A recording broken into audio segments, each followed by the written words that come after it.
Jai Shri Mataji.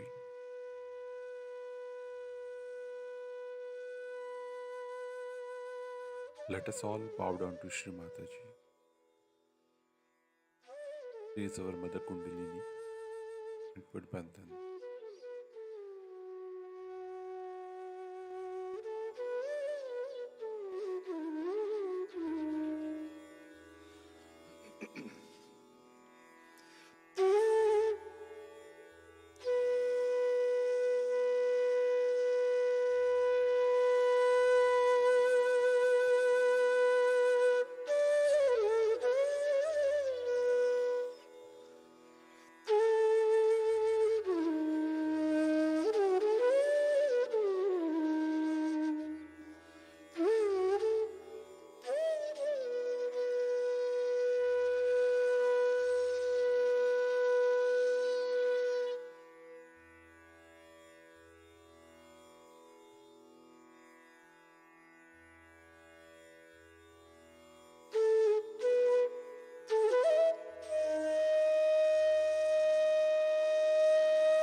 Shri Ganesh Mantra.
Let us now listen to Shri Mataji's speech.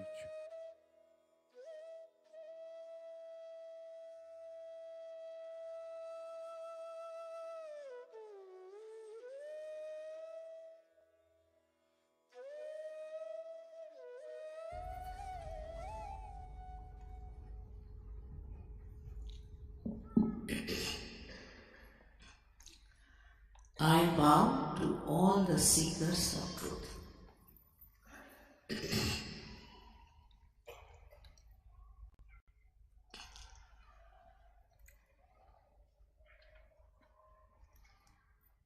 These days, there are people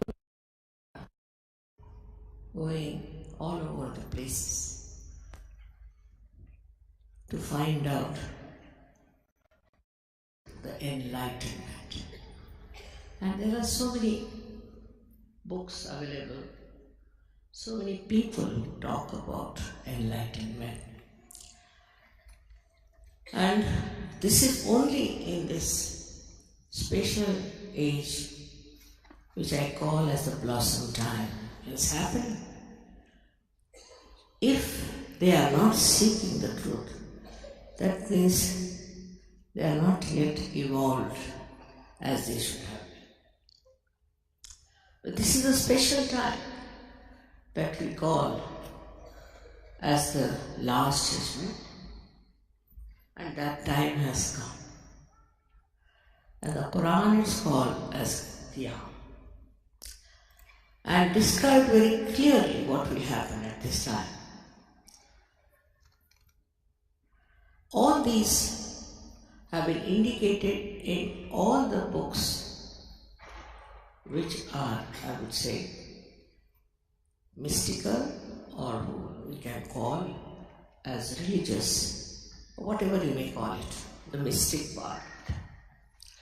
They have all indicated this time, by the end of this century, this should happen. And this has bewildered many people. They are going hither and thither, getting into problems. As it's very embarrassing what Dr. Derek Lee has told. It's a fact that I went to Russia and a scientist came forward. And he said that, "Mother, I have seen your photographs." And it says so much, because I haven't seen more than one line showing. It was very embarrassing. The whole thing was very embarrassing for me. And he said, "I've proved it now through all equations and everything." And he showed me the book, which is in Russian language, and all mathematical calculations, that one has to go to a vacuum state, a physical vacuum state, for reality to be understood. It was, I think, too much of science in it. But whatever it is, all these ideas, say of Quran, of Bible, of other religious books, all the religious books from India, could be called as a myth, and they were treated as myths. Many people thought it was just a myth, and they said, "No use believing in all these things, there's no thing." And also, through these books, people have been misled to do wrong things. So the whole thing got challenged also in a way that is not practical, is not beneficial, is not. But when it becomes a real experience, you may call it subject, you may call it anything, but when it becomes a real experience, then you start believing in it as reality. But if a scientist proves it, which is scientific knowledge, then I don't know what to say. Then it really becomes the fact. And when it becomes the fact, it becomes the science. Science can be challenged. First of all, science is immoral. It is not bothered as the science as it exists today. If they create atom bombs, they create other things destructive and use it for wrong purposes, there is no binding force on the scientist. They can do whatever they like.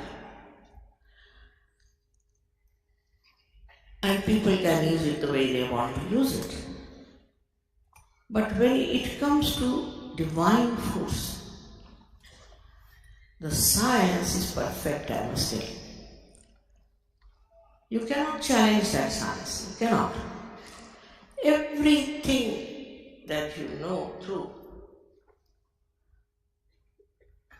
the science of Sajjava, you can easily verify it. For example, firstly, it is said that your physical elements disappear. It's a fact. Without any money, without any fees or anything, just you get cured of your troubles. And when you get cured of your troubles, then you are amazed how through your own power you have been cured. But it happens, it has happened. You know, we have many doctors here. English doctors not easy to convince. And they have seen with their own experience that many patients who were supposed to be incurable are. They have seen that many drug addicts got all right overnight. How? Without paying for it, without taking any medicine, just through their own power of Kundalini. Now this power of Kundalini was known all over the world because I find in their museums Kundalini drawn in the triangular bone, even in Sweden as well. But I should say it's in Finland as well. Then also I went to Ukraine in their museum. There are all pictures of these chakras and of the Kundalini. And in a far-fetched place like Bolivia, where we could not reach there even by air about, I think, 6 years back, you find the pictures of Kundalini. And Colombia, the ancient Colombia, had created statues in which Kundalini was the main thing. So somebody must have told them, or they might have known about it. But somebody went from Italy to Bolivia, and the Bolivian people said, we know all about it, yes we know. But we don't know how to raise the Kundalini. And now there are, I think, 8,000-9,000 people in that far-fetched place of Bolivia who have got their realization. For which you don't have to pay. The main thing one should understand. It's like you don't pay for your breathing, you don't pay for your digestion. In the same way, for your ascent to a new life, last, we can say, the breakthrough of your evolution, for which you don't have to pay. As soon as you understand this point, you'll be amazed that you will give up all nonsensical people who are marketing their things, selling their things. You see, it's something absurd. The absurdity to such a limit that you become blind and you don't know what they are doing, what they are up to. I don't want to listen to anybody who wants to tell you the truth. Now, if we have to see for our own ascent, as they say in Quran, Miraj, in India, this thing is called as self-realization, Atma Darshan, or you can call it Atma Sakshatkar. If you really want it, it's very easy and has to be easy because it is so vital. And when that works out, you actually experience it, and it can be tallied with a description of it. The trouble is we are so mental. We want to derive everything on a mental level. Now thank God the scientist has found out something for your mind to go round and round and round and reach the point. Because I think sometimes this mind, which is filled with all kinds of false ideas sometimes, slightly right ideas or sometimes real ideas, they go on bombarding in your head. And this scientist has said that you have to go to the vacuum, which Jung has described as thoughtless awareness, to become thoughtless. When you become thoughtless, then you can see, feel reality. So what happens? How do we get thought? When we go to some place, we see something, immediately we react. That's our habit. This can be also proved scientifically. Why we always react? Either we react towards it or we absorb it. So all the time our mind is working, and it is a wobbly mind. You are all the time bothered with it, and the modern times are the worst. Though this is a special time, as I said, because this is the time when people think the most.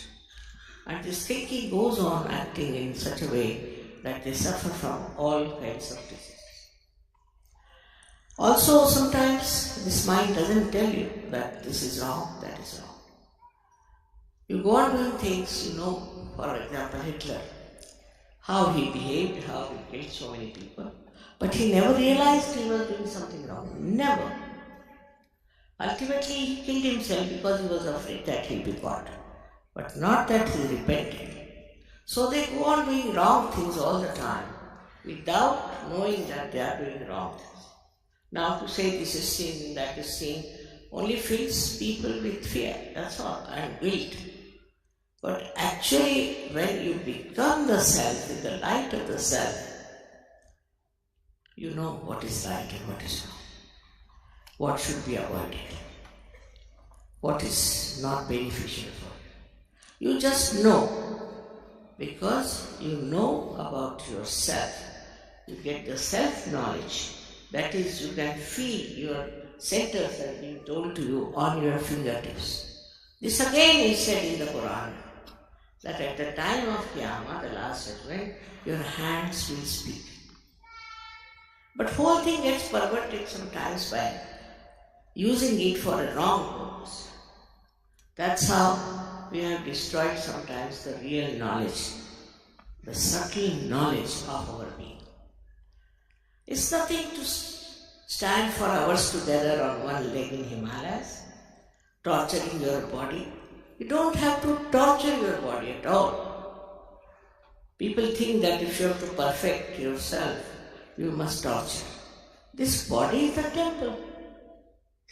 What is the use of building temples after temples when you cannot build your own temple? This body is the temple, and why should you torture this body? You must look after this body. Look after with love, with respect. And then only you will realize how important it is to have a body. All these funny ideas, of renunciation and all, false kind of approach, is not going to help. My daughter was coming from India. She said there were some queer people traveling with us in first class. So they wouldn't allow the air hostess to come and serve them because they cannot allow the air hostess to talk to them. So I said, did you talk to them? I said, how could I? I'm a woman. Who would talk to me? Because she's a woman, nobody would talk. Then sat on the ground. There's no ground, but they wouldn't sit on the chair and eat the food. For what? Because they are renouncing everything. I think they have renounced their brains. That's what it is. All kinds of stupid things people do. For what? To achieve that state of tranquility, the state of self-realization, of self-knowledge. But just think of it, which is what has to happen inside. What's the use of doing something outside? Unnecessarily making a mess of yourself and of others. It is absurd the way people try to understand that by troubling your body, by making a mess of your body, making a mess of the whole society, that you can achieve something which is so subtle and beautiful.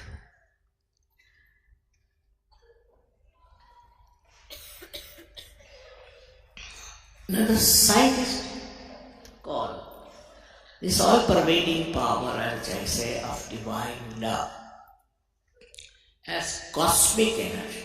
They may call it by any name. But it's nothing solid. It is love. It is love of God. And this divine love of God is an energy that runs the whole universe, universes of universes. Just see the miracle of life. All that is managed by this energy of divine love. But we have never felt it before. So we don't know what it is. But in every scripture is written that there is the power of divine love. For example, in Sanskrit this is called Paramachaitanya or Brahmachaitanya. In every scripture it is being described, but for people it's some sort of an unknown thing. But now with science, if it can be proved that the whole universe is managed by this energy which thinks, which understands, which loves. For example, the same scientist came to see me to have an interview with me and smiling all the time. And he asked me very interesting questions. One of them he asked about a picture he had seen where, here in this hall, they were singing the song Sitting in the Heart of the Universe. And all over me came heart, heart, heart, heart. Just like a doctor would draw the line of the heart. So many hearts drawn with the rays of light. And he asked, what is this, Mother?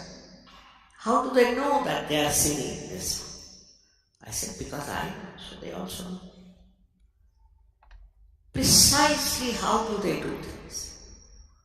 Because they know. They know more than anyone can know.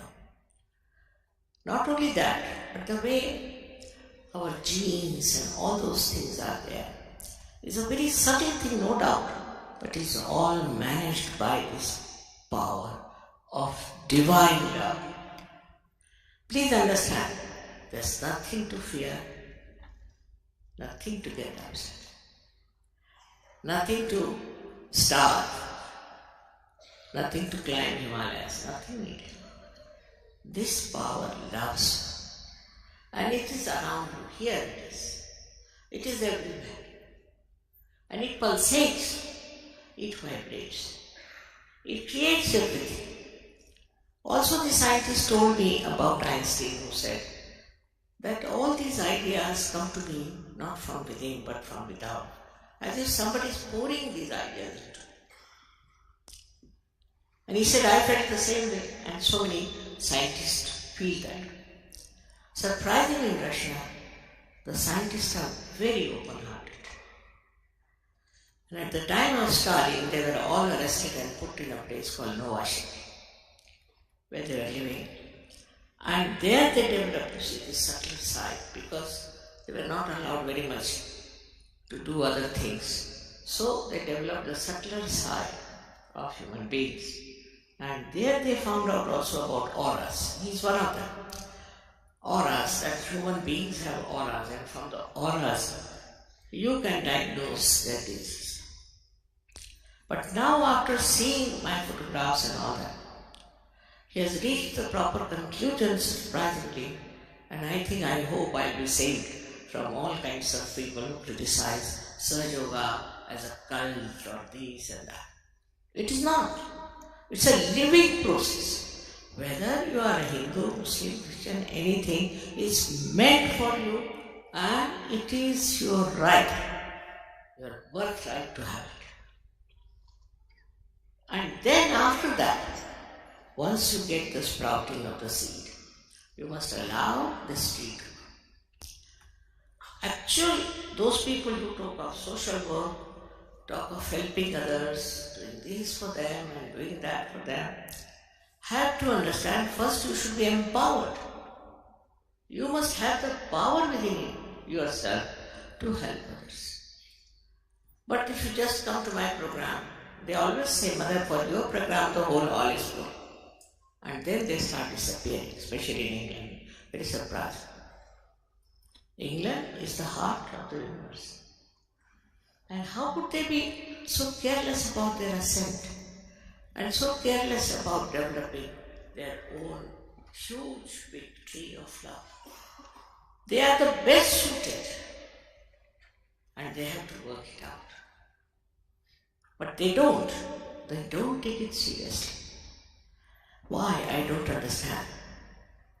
Maybe they don't know what they are. They are very powerful people. They are, I should say, the instrument of the divine. Only thing they have to develop. But they stick on to this or stick on to that, then you can't grow. This is a seed already placed within you, undisturbed, unspoiled. Only thing is, a little water of love has to be poured on it. Then the seed sprouts. And when the seed sprouts, it rises. The primule sprouts out into, and it rises, goes up, and comes out of your fontanel bone area, which is called as Brahmarandra in Sanskrit language, meaning the whole to feel the Brahma, the all-pervading. I've seen people who know also Sanskrit very well. They are running their organizations, but they don't know anything about Kundalini. It's very surprising. What do they read? I don't know. And if you go to them, they'll argue so much with you that you feel like running away from. Only they know how to argue. No argument needed. Actually, it is there within you, this power is. Do you argue with your stomach how to digest the food? And even if you do, will the stomach understand? It's as stupid as that to argue about something which is so spontaneous, which is a living process. It's a living process of your evolution. Now, by the way, how did we become human beings? Do we know? And how do we become a superhuman being? If there is a way, there's a method, you don't have to spend anything, but you have to grow. If you don't grow, it's useless, as Christ has described that some seeds fell onto the land which was not fertile. Is it true? Are we living in a land which is not fertile for spirituality? Or we are running after some things which are elusive? Why should we run after elusive things? Here you get the experience, all right. After that, you must grow. If you grow, you can change this world. It's a global movement. Like in Russia, I would say there are millions. While in India, too, we have maybe millions.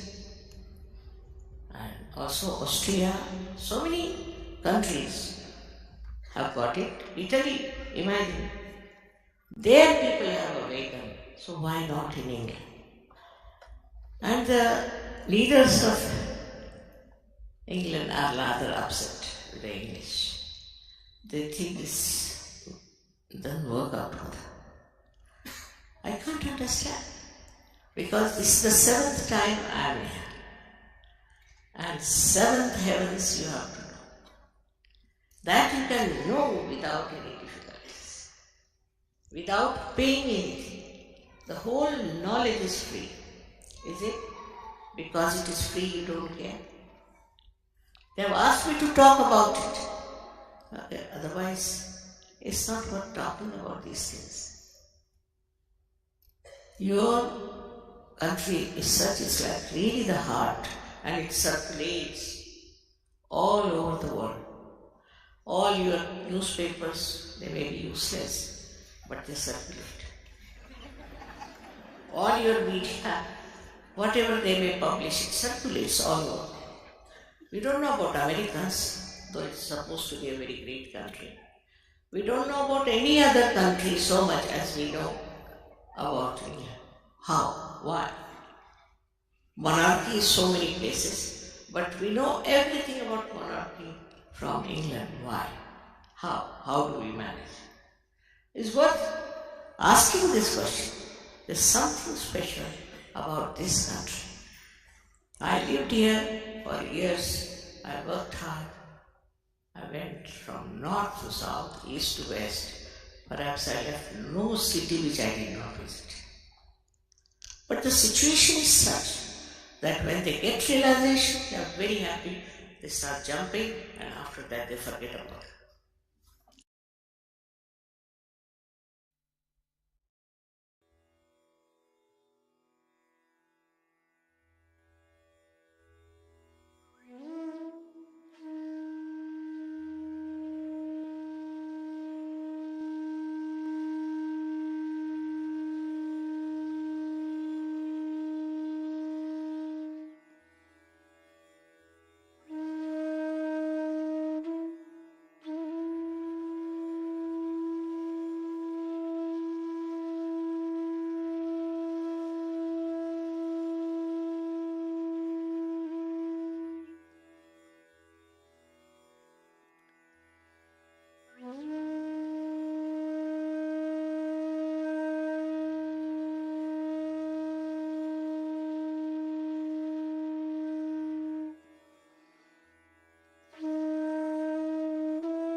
Mahamantras.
Shri कल्की साक्षात्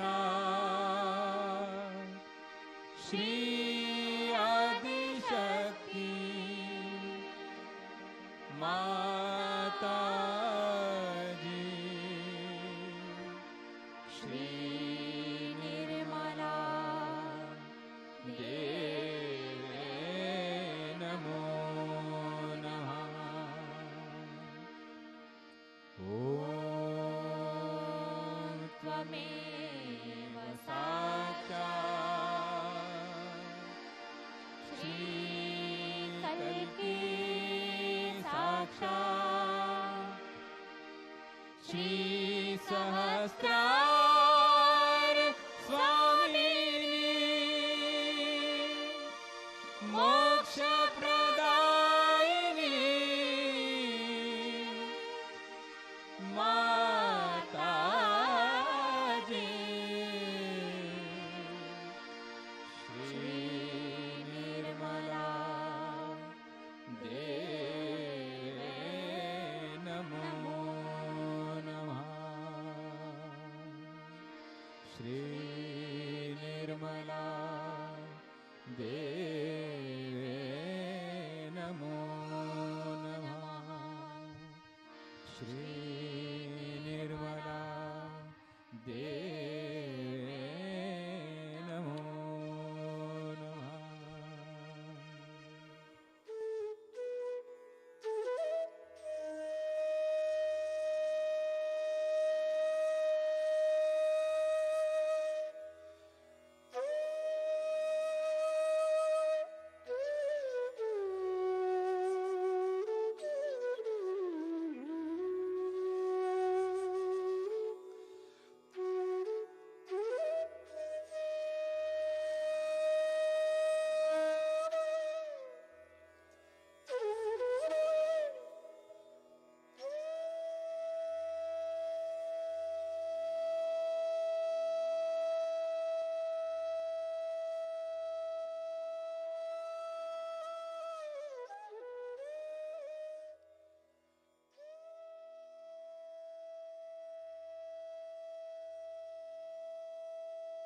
Thank you, Shri Mataji,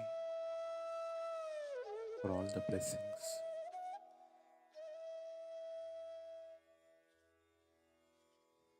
Let us all bow down to Shri Mataji, raise our Mother Kundalini and put Bandhan.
We will continue with the morning meditation tomorrow morning, same time. Jai Shri Mataji.